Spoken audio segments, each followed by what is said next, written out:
Hi, we last left off by talking about the idea that we all have a social information processing biases, and that comes from the experiences we had in childhood and adulthood with popularity.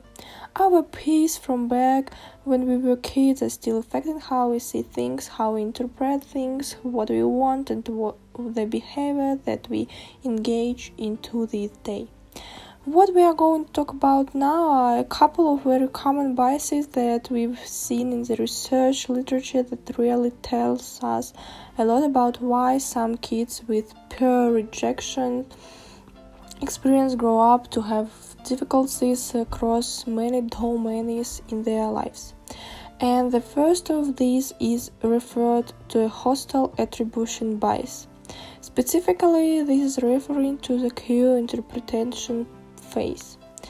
But what we found is that people with a hostile attribution bias that actually affects all the different areas of social information processing.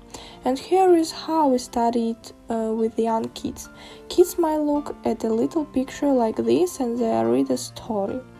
This one says, imagine you are sitting at the lunch table at school eating lunch.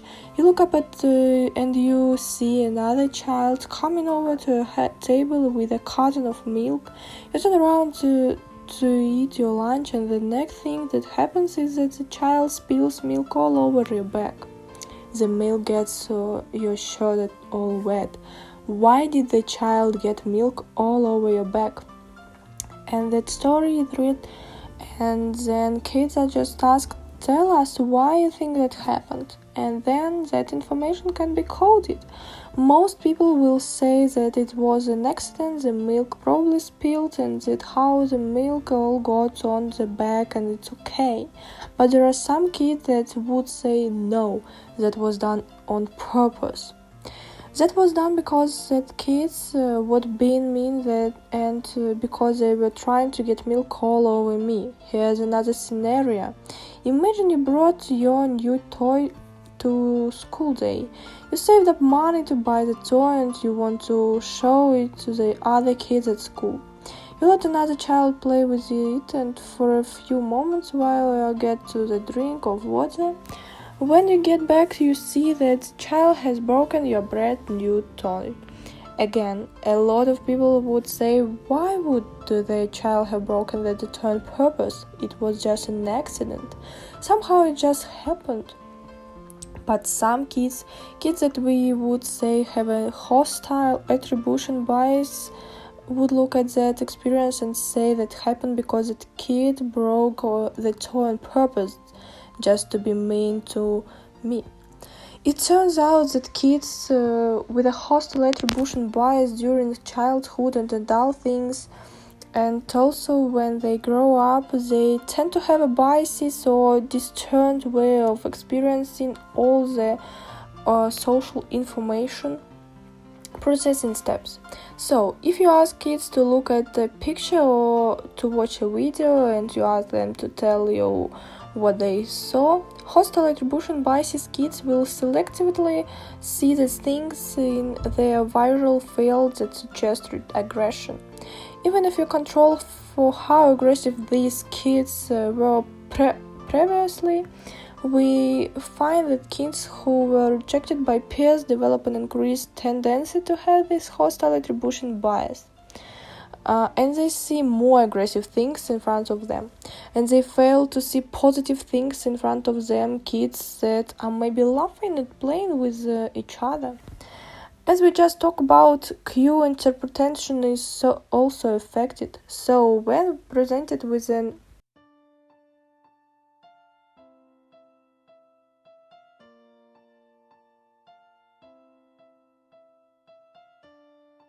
to be mean, and everyone else would probably not think that.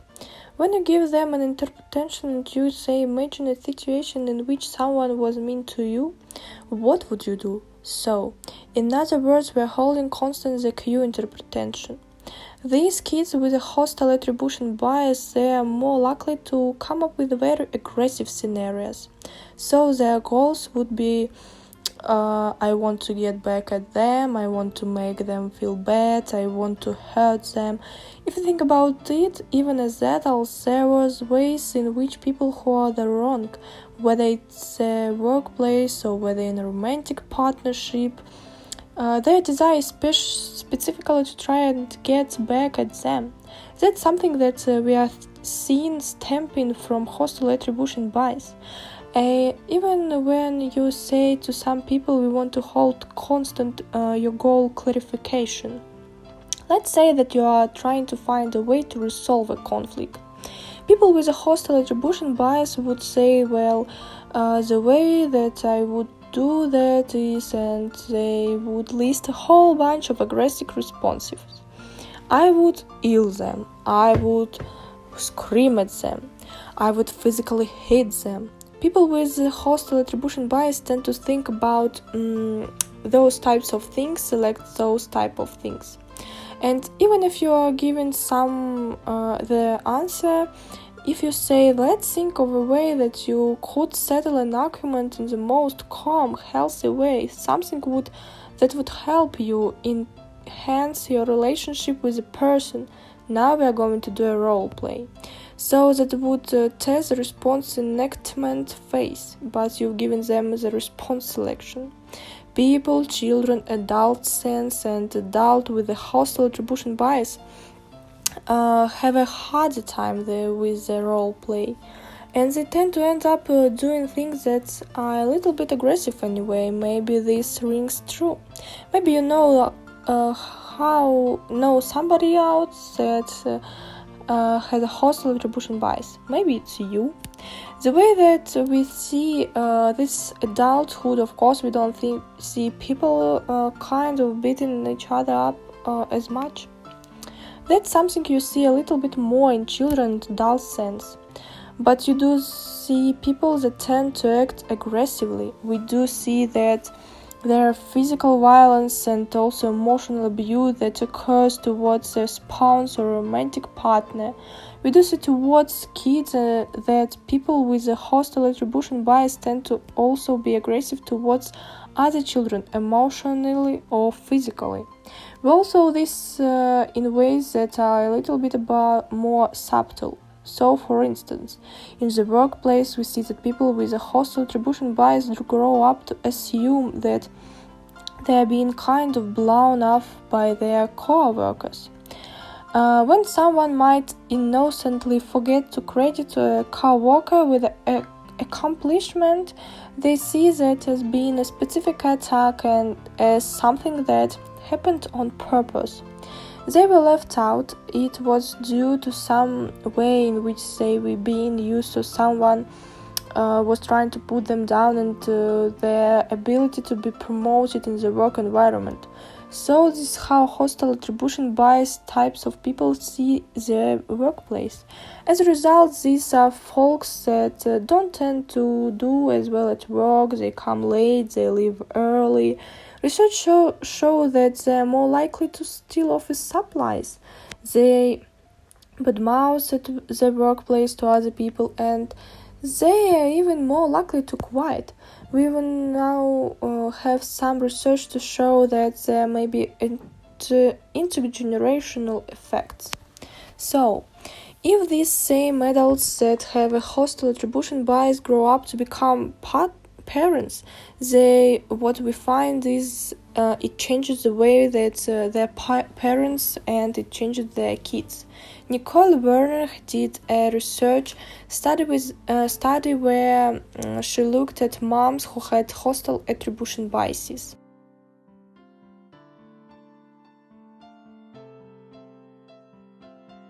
And she measured how much moms had a hostile attribution biases when asked to interpret what happened between moms and other adults, what happened between moms and kids, especially their kids, and also when they were given scenarios and asked to interpret what was happening between two children. And they got all the information from moms, and then they found out how the kids were doing by asking these kids' teachers to complete an assessment of how aggressive their kids were. Well, What they found was that moms who had hostile attribution biases, they tended to think that kids were more likely to be hostile towards their children. So in other words, when they were asked to interpret a scenario in which their kids were interacting with the other kids, and something that most people would think was a natural exchange were occurring, these moms thought that what was really happening was that other kids were teasing their son or daughter, and they tended to respond in a way that made them feel like they needed to protect their children or they needed to fight back for their children. Also, interestingly, these moms tended to say that when they got into fights with their own children, they thought it wasn't because of their child expressing their needs or their child being just tired or hungry or some other reason why their child was being upset. They were more likely to think that children were being hostile toward them, towards the parent on purpose.